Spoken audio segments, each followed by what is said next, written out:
जय महाराष्ट्र मित्रांनो, आपण बघणार आहोत नमो शेतकरी सन्मान निधी योजनेचा 7वा हप्ता कधी येणार आहे आणि केव्हा येणार आहे. तर हे बघू शकता तुम्ही. आपण नमो शेतकरी सन्मान निधी योजनेची वेबसाईट उघडली आणि त्यामध्ये मोबाईल नंबर टाकून चेक करणार आहात, किंवा तुम्ही आधार नंबर बी टाकू शकता किंवा रेशन नंबर टाकू शकता. त्यानंतर एक OTP येणार.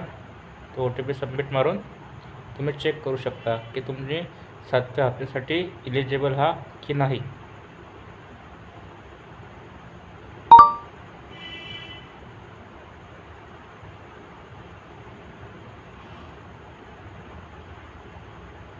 हे बघा मित्रांनो, आता तुम्हाला मी दाखवतो तुम्ही इलिजिबल हा की नाही.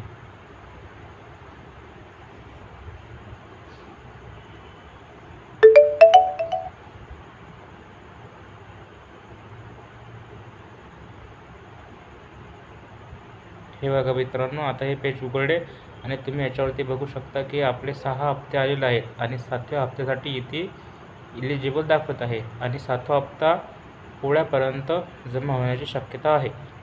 धन्यवाद.